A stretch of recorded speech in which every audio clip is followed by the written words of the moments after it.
السلام علیکم ورحمۃ اللہ وبرکاتہ ان الحمد للہ والصلاۃ والسلام علی رسول اللہ اشہد ان لا الہ الا اللہ وحدہ لا شریک لہ واشہد ان محمدا عبدہ ورسولہ اما بعد۔ محترم ناظرین، روزے کے شرائط آپ کو بتلا دیا گیا تھا، تو روزے کے شرائط جس طرح اہم اور ضروری ہے، اسی طرح روزے کے رکن کے بارے میں بھی جاننا بہت ضروری تھا۔ تو اسی لیے آج کے درس میں آپ کے سامنے روزے کے رکنوں کے بارے میں کتنے ارکان ہیں آپ کو بتلایا جائے گا۔ ناظرین، روزے کے صرف دو رکن ہیں، ایک ہے نیت کرنا اور دوسرا رکن ہے صبح صادق سے لے کر سورج غروب ہونے تک، چھپنے تک پورا دن ہر طرح کے کھانے پینے کی چیزوں سے دور رہنا، بچنا۔ یہ دوسرا رکن ہے روزے کا۔ نیت روزے کا رکن کیوں ہے؟ کیونکہ اللہ کے نبی صلی اللہ علیہ وسلم نے فرمایا انما الاعمال بالنیات، تمام اعمال کا مدار نیت پر ہے۔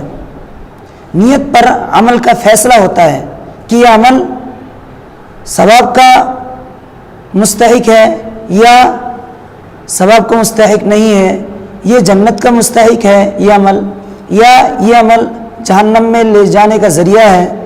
تو عمل پر حکم لگتا ہے، یہ عمل مقبول ہے یا مردود ہے، یہ حکم نیت کی وجہ سے لگتا ہے۔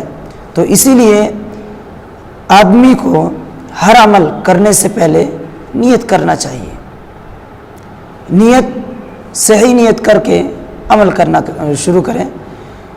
نیت کے اندر اگر فساد ہوگا تو عمل بھی کتنا ہی آپ خضوع کے ساتھ، آداب کے ساتھ، سنتوں کی بھرپور رعایت کرتے ہوئے اس عمل کو کریں، لیکن اگر نیت کے اندر فساد ہے تو عند اللہ مقبول نہیں، عند اللہ وہ عمل باطل ہے، مردود ہے، وہ عمل ثواب کے بجائے عذاب کا مستحق ہے۔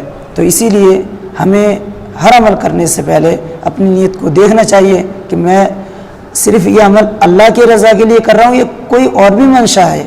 اگر کوئی اور بھی منشا ہے تو اس کو نکال دیں اور صرف اللہ کی رضا کے لیے عمل کریں۔ اللہ کے نبی صلی اللہ علیہ وسلم نے اس حدیث میں انما الاعمال بالنیات کہا، تو روزہ بھی ایک عمل ہے۔ یہ روزہ بھی اعمال میں داخل ہے، تو اسی لیے روزے کے لیے بھی نیت کا ہونا رکن ہے، ضروری ہے۔ اگر کوئی شخص روزے کی نیت نہیں کرتا ہے تو اس کا روزہ ہی باطل۔